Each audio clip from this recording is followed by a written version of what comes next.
ಸಖತ್ ಖಾರ ಬಣ್ಣ ಮತ್ತು ರುಚಿ ಆಚಿ ಚಿಲ್ಲಿ ಪೌಡರ್. ಬುದ್ಧಿಮಾಂದ್ಯ ಮಕ್ಕಳ ಮೇಲೆ ಸ್ವತಃ ಶಿಕ್ಷಕನೇ ಮೃಗೀಯವಾಗಿ ವರ್ತನೆ ಮಾಡಿ ಹಲ್ಲೆ ಮಾಡಿರುವಂತಹ ಘಟನೆ ಬಾಗಲಕೋಟೆಯ ನವನಗರದಲ್ಲಿ ನಡೆದಿರುವಂಥದ್ದು. ಕಳೆದ 3 ತಿಂಗಳ ಹಿಂದೆ ನಡೆದಿರುವಂತಹ ಘಟನೆ ನಿನ್ನೆ ಹೊರ ಬಂದಿರುವಂಥದ್ದು ಬಹಿರಂಗವಾಗಿದೆ. ಈ ನಿಟ್ಟಿನಲ್ಲಿ ಭಾರಿ ಪ್ರಮಾಣದಲ್ಲಿ ಆತಂಕ ಎದುರಾಗಿದೆ, ಅಂದರೆ ಪೋಷಕರಲ್ಲಿ ವಿಶೇಷವಾಗಿ. ಇದಕ್ಕೆ ಸಂಬಂಧಪಟ್ಟಂತೆ ನಾವು ಹೇಳೋದಾದ್ರೆ ಸದ್ಯದ ಮಟ್ಟಿಗೆ ನಾನು ಒಂದು ಶಾಲೆಯ ಮುಂಭಾಗದಲ್ಲಿರುವಂಥದ್ದು, ಇದೇ ದಿವ್ಯ ಜ್ಯೋತಿ ಬುದ್ಧಿಮಾಂದ್ಯ ವಿಶೇಷ ಮಕ್ಕಳ ವಸತಿಯುತ ಶಾಲೆಯಲ್ಲಿ ಈ ಘಟನೆ ನಡೆದಿರುವಂಥದ್ದು. ಅಂದರೆ ಶಾಲಾ ಶಿಕ್ಷಕ ಏನು ಮುಖ್ಯಸ್ಥ ಅಂತ ಏನಿದ್ದಾನೆ ಅಕ್ಷಯ್ ಇಂದೂಲ್ಕರ್ ಹಾಗೂ ಆತನ ಪತ್ನಿ ಅವರು ಕೂಡ ಶಿಕ್ಷಕಿಯಾಗಿರ್ತಾರೆ. ಅವರು ಆನಂದಿ ಇಂದೂಲ್ಕರ್ ಅಂತಂದು, ಅದರ ಜೊತೆಗೆ ಸಹ ಶಿಕ್ಷಕರಂತ ವಿಠಲ್ ಹಾಗೂ ವಿಶಾಲ್ ಇವರೆಲ್ಲರೂ ಸೇರಿಕೊಂಡು ಮಕ್ಕಳ ಮೇಲೆ ಪ್ಲಾಸ್ಟಿಕ್ ಪೈಪ್ನಿಂದ ಬೆಲ್ಟ್ನಿಂದ ಹೊಡೆದಿದ್ದಾರೆ. ಅದರಲ್ಲಿ ಪ್ರಮುಖವಾಗಿ ಹೇಳಬೇಕಂದ್ರೆ ಕಣ್ಣಿಗೆ ಕಾರದ ಪುಡಿ ಎರಚಿ ಹೊಡೆದಿರುವಂಥದ್ದು ಸಾಕಷ್ಟು ಮನ ಮಿಡಿಯುವಂತಹ ಒಂದು ಸ್ಟೋರಿ ಇದು. ಯಾಕಂತಂದರೆ ಒಬ್ಬ 16 ವರ್ಷದ ಬಾಲಕನ ಮೇಲೆ ಈ ರೀತಿ ವರ್ತನೆ ಮಾಡಿದ್ರಿಂದ ಯಾರೂ ಕೂಡ ಕ್ಷಮಿಸಲಾರದಂತಹ ಘಟನೆ ನಡೆದು ಹೋಗಿದೆ. ಇದಕ್ಕೆ ಸಂಬಂಧಪಟ್ಟಂತೆ ನವನಗರ ಠಾಣೆಯಲ್ಲಿ ಈಗಾಗಲೇ FIR ಆಗಿ ಅದರ ಜೊತೆಗೆ ದೌರ್ಜನ್ಯದಡಿ ಮತ್ತು SC/ST ಕೇಸ್ ಕೂಡ ಈಗಾಗಲೇ ದಾಖಲಾಗಿರುವಂಥದ್ದು. ಪ್ರಮುಖವಾಗಿ ಅಕ್ಷಯ್ ಇಂದೂಲ್ಕರ್ ಆಗಿರ್ಬೋದು, ಆನಂದಿ ಇಂದೂಲ್ಕರ್, ವಿಠಲ್ ಹಾಗೂ ವಿಶಾಲ್ ಇವರನ್ನು ಕೂಡ ಈಗಾಗಲೇ ಪೊಲೀಸರು ವಶಕ್ಕೆ ಪಡೆದು ವಿಚಾರಣೆ ನಡೆಸ್ತಾ ಇದ್ದಾರೆ. ಇನ್ನೇನು ಕೆಲವು ಹೊತ್ತಿನಲ್ಲಿ ಅವರನ್ನ ಸ್ಥಳ ಮಹಾಜರು ಕಾರ್ಯ ಮಾಡಲಿದ್ದು ಅವರನ್ನ ಕರೆತಂದು ನಂತರದ ಸಂದರ್ಭದಲ್ಲಿ ಜಡ್ಜ್ ಮುಂದೆ ಹಾಜರುಪಡಿಸಿ ಅವರನ್ನ ನ್ಯಾಯಾಂಗ ಬಂಧನಕ್ಕೆ ಒಪ್ಪಿಸುವಂಥ ಕೆಲಸ ಈಗಾಗಲೇ ಆ ದೃಶ್ಯದಲ್ಲಿ ನಾವು ತೋರಿಸ್ತಾ ಇದ್ವಿ. ಈ ಒಂದು ಶಾಲೆ ಏನು ಈಗಾಗಲೇ ಪೊಲೀಸರು ಕೂಡ ಭದ್ರತೆಯನ್ನು ಕಲ್ಪಿಸಿದ್ದಾರೆ. ಅದರ ಜೊತೆಗೆ ಮಹಿಳಾ ಮತ್ತು ಮಕ್ಕಳ ಕಲ್ಯಾಣ ಇಲಾಖೆ ಸಿಬ್ಬಂದಿ ಕೂಡ ಸ್ಥಳಕ್ಕೆ ಬಂದಿರುವಂಥದ್ದು. ಒಟ್ಟು ನಿನ್ನೆ 31 ಜನ ಮಕ್ಕಳು ಈ ಶಾಲೆಯಲ್ಲಿ ಇದ್ದರು. ಅದರಲ್ಲಿ 6 ಜನನ ಪೋಷಕರು ಈಗಾಗಲೇ ಕರೆದುಕೊಂಡು ಹೋಗಿದ್ದಾರೆ. ಉಳಿದ 25 ಜನ ಮಕ್ಕಳನ್ನು ಕೂಡ ಈಗಾಗಲೇ ಅವ್ರನ್ನ ಪೋಷಕರು ಈಗ ಈ ದೃಶ್ಯದಲ್ಲಿ ನಾವು ತೋರಿಸ್ತಾ ಇದ್ದೀವಿ.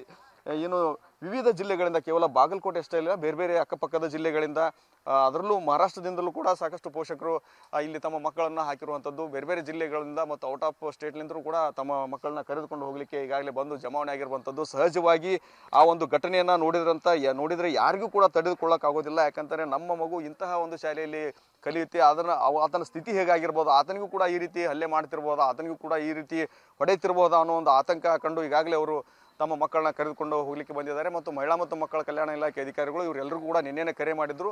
ಈಗ ಬೆಳಿಗ್ಗೆ ಬಂದು ಅವರು ತಮ್ಮ ಮಕ್ಕಳನ್ನ ಕರೆದುಕೊಂಡು ಹೋಗ್ಲಿಕ್ಕೆ ಬಂದಿದ್ದಾರೆ. ಮಾತಾಡ್ಸೋಣ ಅವ್ರನ್ನ. ಸರ್, ನೀವು ಎಲ್ಲಿಂದ ಬಂದಿದ್ರಿ? ನಿಮ್ಮ ಮಗ ಎಷ್ಟು ವರ್ಷದಿಂದ ಇಲ್ಲಿದ್ದಾನೆ, ಏನು ಹೇಳ್ತೀರಿ ಅಂತಂದು? ಸರ್, ನಾವು ಬಿಜಾಪುರ ಜಿಲ್ಲೆ ಕೋಲಾರ ತಾಲೂಕಲಿಂದ ಬಂದಿದ್ದೇವೆ ಸರ್. ಕೋಲಾರಲಿಂದ ಪ್ರಾಪರ್. ನಮ್ಮ ಹುಡುಗ ಇಲ್ಲಿ ಇದ್ದು 1 ವರ್ಷ ಆಯ್ತು ಸರ್. ಬಟ್ ಇಂಪ್ರೂವ್ಮೆಂಟ್ ಇದಾನೆ ಸರ್ ಹುಡುಗ. ಆದರೆ ಈ ಥರ ಒಳಗೆ ನಡೆದಿದೆ ನಮಗೂ ಗೊತ್ತಿದ್ದಿಲ್ಲ. ಇದು ನೋಡಿದ ಬೆಳಗ್ಗೆ ಎಕ್ದಮ್ ಶಾಕ್ ಆಗಿದೆ ಸರ್. ಮತ್ತು ಎಲ್ಲ ಇದು ನಮ್ಮ ಹುಡುಗನ ಥರ ಎಲ್ಲ ಹುಡುಗರಿಗೂ ಆಗಬಾರ್ದು. ಆ ಉದ್ದೇಶದಿಂದ ಇದಕ್ಕೆ ಒಂದು ಏನಾರ ಪರಿಹಾರ ಬೇಕಂತೇಳಿ ನಾವು ಇಲ್ಲಿ ನಮ್ಮ ಹುಡುಗ ಕರ್ಕೊಂಡು ಹೋಗ್ಬೇಕಂತ ಬಂದಿದ್ದೇವೆ ಸರ್. ಓಕೆ, ನಿನ್ನೆ ನಿಮ್ಗೆ ಏನು ಅಧಿಕಾರಿಗಳು ಕರೆ ಮಾಡಿದ್ರಿ ಸರ್. ನಿನ್ನೆ ರಾತ್ರಿ ನೈಟ್ ಕರೆ ಮಾಡಿದ್ರೆ ನಾವು ರಾತ್ರಿ ಬರಾಕತ್ತಿದ್ದೆವು. ಬೇಡ, ಬೆಳಗ್ಗೆ ಬರ್ರಿ ಅಂತ ಹೇಳಿದ್ರು ನಮಗವರು. ಬೆಳಗ್ಗೆ ಬಂದಿದ್ದೆವು. ಇನ್ನೊಂದಿಷ್ಟು ಜನ ಇದ್ದಾರೆ ಮಹಿಳೆಯರು, ಅವ್ರನ್ನ ಮಾತಾಡ್ಸೋಣ. ಅಮ್ಮ, ನಿಮ್ಮ ಮಗು ಎಷ್ಟು ವರ್ಷದ್ದು? ಇಲ್ಲಿ ಎಷ್ಟು ವರ್ಷದಿಂದ ಇಲ್ಲಿ ಸೇರಿಸಿದ್ರಿ ನೀವು? ನಿನ್ನೆ ಅದನ್ನೆಲ್ಲ ನೋಡಿ ನಿಮ್ಗೆ ಏನು ಅನಿಸ್ತು ಅಂತ? ನಮ್ಮ ಮಗ 13 ವರ್ಷನೇ ಅದಾನ್ರಿ. 4 ವರ್ಷದಿಂದ ಇಲ್ಲಿ ಅದಾನ್ರಿ. ನಿನ್ನೆ ಈ ವಿಡಿಯೋ ನೋಡಿ ನಮ್ಗೆ ಶಾಕ್ ಆತ್ರಿ. ಅಂದ್ರೆ ಆ ಸರ್ ಆ ರೂಪನ ನಾವು ಎಂದೂ ನೋಡೇ ಇಲ್ರಿ. ನಮ್ಮ ಹುಡುಗ ಇಲ್ಲಿ ಬಿಟ್ಟಿಂದ್ರೆ ನಮ್ಮ ಹುಡುಗನ ಕಡೆ ಬದಲಾವಣೆ ಭಾಳ ಆಗ್ಯಾವ್ರಿ. ಅಂದ್ರೆ ನಮ್ಮ ಮಗಗೆ ಏನು ಕೆಲಸ ಮಾಡ್ಕೊಳಕ್ಕೆ ಬರ್ತಿದ್ದಿಲ್ರಿ. ಇಲ್ಲಿ ಬಿಟ್ಟ ಮ್ಯಾಗ ತನ್ನ ಕೆಲಸ ಎಲ್ಲ ಒಬ್ಬನ ಮಾಡ್ಕೋತಾನ್ರಿ. ನಾವು ಮನೆ ಕೆಲ್ಸಕ್ಕೆ ಹೋಗ್ಯವ್ರಿ. ಇಲ್ಲಿ ಏನಾಗೈತೆ ಅನ್ನೋದು ನಮಗೆ ಗೊತ್ತಿದ್ದಿಲ್ರಿ. ನಿನ್ನ ವಿಡಿಯೋ ನೋಡಿದ್ಮೇಲೆ ನಮಗೆ ಶಾಕ್ ಆಗಿದ್ದು ನಿಜ ರೀ. ಅಂದ್ರೆ ಈಗ ಈ ನಿಮ್ಮ ಪ್ರಕಾರ ಈ ಶಿಕ್ಷಕರು ನಿಮ್ಮ ಇಲ್ಲಿ ಅಡ್ಮಿಟ್ ಆದ್ಮೇಲೆ ನಿಮ್ಮ ಮಗ ಸುದರ್ಶನ್ ಅಂತ ಹೇಳ್ತೀರಿ ನೀವು? ಸುದರ್ಶನ್ ರೀ. ಮೊದಲು ಅವ್ಗೆ ಏನೂ ಕೆಲಸ ಮಾಡ್ಕೊಳಕ್ಕೆ ಬರ್ತಿದ್ದಿಲ್ರಿ. ಕೂತಲ್ಲೇ ಕುಂದಿರ್ತಿದ್ದೇನೆ. ಇಲ್ಲಿ ಹಾಕಿದ ಮ್ಯಾಗ ಬದಲಾವಣೆ ಭಾಳ ಆಗ್ಯಾವ್ರಿ ಸರ್. ಈಗ 4 ವರ್ಷದೊಳಗೆ ನಮ್ಮ ಕಡೆನೂ ಹಾಕಿದ್ದಿಲ್ರಿ. ಅಷ್ಟೆಲ್ಲ ಬದಲಾವಣೆ ಆಗಿದ್ದು ನಿಜ ರೀ ಸರ್. ಅಂದ್ರೆ ಅವ್ರ ಕೆಲಸ ಎಲ್ಲ ತಾನ ಮಾಡ್ಕೊಳ್ಳೋ ಮಟ್ಟಿಗೆ ಎಲ್ಲ ಅವ್ನು ಊಟ ಮಾಡಕ್ಕೆ ಬರ್ತಿದ್ದಿಲ್ರಿ ನನ್ನ ಮಗ. ನಾವ ಊಟ ಮಾಡಿಸ್ಬೇಕಾಗಿತ್ತು ರೀ. ತಾನ ಊಟ ಮಾಡ್ತಾನ್ರಿ, ಜಳಕ ಮಾಡ್ತಾನ್ರಿ, ಬಾತ್ರೂಮ್ಗೆ ಹೋಗಿ ಎಲ್ಲ ವಾಶ್ ಮಾಡ್ಕೊಂಡು ಬರ್ತಾನ್ರಿ. ತನ್ನ ಕೆಲಸ ಎಲ್ಲ ತಾನ ಮಾಡ್ಕೋತಾನ್ರಿ. ಅಂಥದ್ದು ಎಲ್ಲ ಇಲ್ಲಿ ಒಳ್ಳೆ ಇದು ಆಗೈತಿ. ಆದ್ರೂ ಹಿಂಗೆ ಆತಂತಂದು ನಿಮ್ಮ ಮಗ ಏನಾದ್ರು ಹಿಂಗೆ ಹೊಡಿತಾರೆ ಮುಂಚೆ ಏನಾದ್ರು ಹೇಳಿದ್ರೆ? ಅದು ನಮ್ಮ ಮಗ ಇದ್ದಂಗೆ ರೀ ಸರ್. ಆ ಮಗಗೂ ಆಗಿದ್ದೆ. ನಾವೇನು ಒಳ್ಳೇದಂತ ಹೇಳ್ತಾ ಇಲ್ರಿ. ಆದ್ರೆ ಆ ಮಗನ ಜೋಡಿ ಯಾಕೆ ಆ ಥರ ನಡ್ಕೊಂಡಾರ ನಮ್ಗೆ ಗೊತ್ತಿಲ್ರಿ ಸರ್. ಆದ್ರೆ ನಮ್ಮ ಮಗಗೆ ಇಲ್ಲಿ ಹಾಕಿದ ಮ್ಯಾಗ ಬದಲಾವಣೆ ಆಗಿದ್ದು ಮಾತ್ರ ನಿಜ ರೀ ಸರ್. ಈಗ ಅದನ್ನ ಅವ್ರು ಹೇಳಿದ್ರು ನಮ್ಮ ಹುಡುಗನರು ಇಲ್ಲಿ ಹಿಂಗೆ ಆದದ್ದು ಇನ್ನು ಮುಂದೆ ಹಿಂಗೆ ಆಗಬಾರ್ದು ಸರ್. ಅಷ್ಟೇ. ಈಗ ನಿನ್ನೆ ಇಲಾಖೆ ಅಧಿಕಾರಿಗಳು ಫೋನ್ ಮಾಡಿದ್ರೇನು? ಮಾಡಿದ್ರು ನಿನ್ನೆ ಸರ್.